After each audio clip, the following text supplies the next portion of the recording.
Hello, GEERing Up. My name is Mark Hong, and I'm a third-year integrated sciences student at UBC. This is my teaching video on membrane transport. I should note that there's another more elaborate video. It's more lengthy as well. That's also on this channel that you can feel free to check out if you would like. But for your intents and purposes, I think this would be sufficient.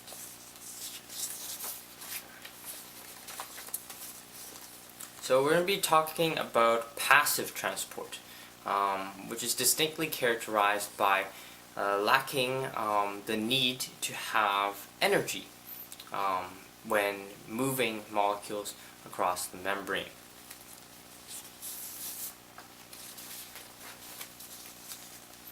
So the first type of passive transport is simple diffusion, and simple diffusion, as the name might suggest, it operates in a very simple mechanism, or you might not even consider it a mechanism.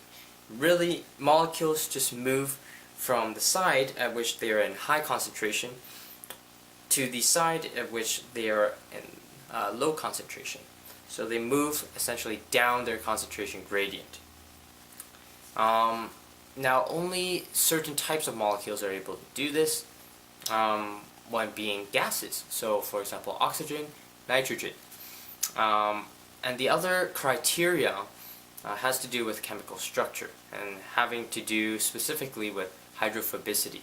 So hydrophobicity requires that a molecule be lipid soluble, which often entails being nonpolar and not having charge. So an example of this might be steroid hormone. That's a very popular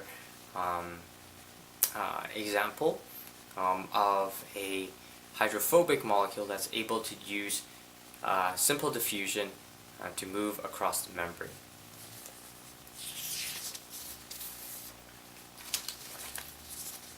And the second type is known as facilitated diffusion.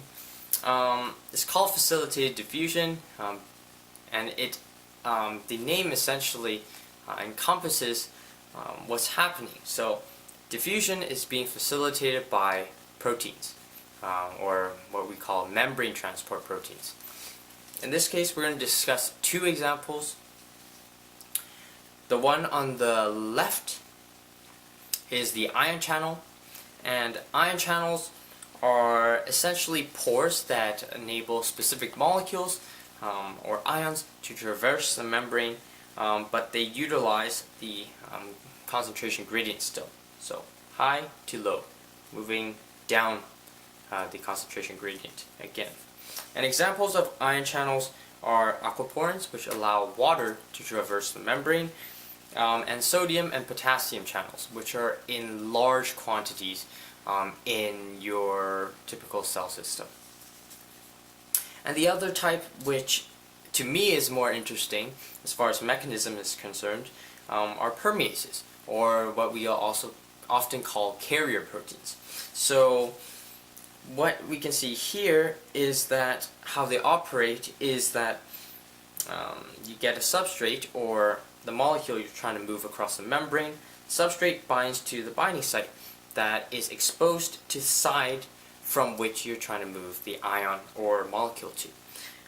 This binding site, or binding at the binding site, causes a conformational change to occur in this permease.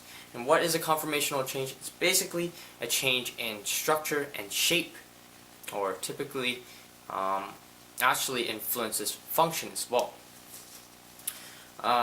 of the protein. So as we may know, these protein structures, membrane transport proteins, they're pretty large at the cellular level, and so they're composed of smaller protein subunits that are arranged in a certain way to compose this kind of 3D structure. And so conformational change involves a changing of the arrangement of these smaller protein subparts that ultimately causes a large change in structure and shape overall and affects function. So this conformational change allows for the molecule to be transferred to the other side and then released. An example of a permease is the lactose permease that you may or may not have heard of. But yeah, that's my presentation. Thank you for watching.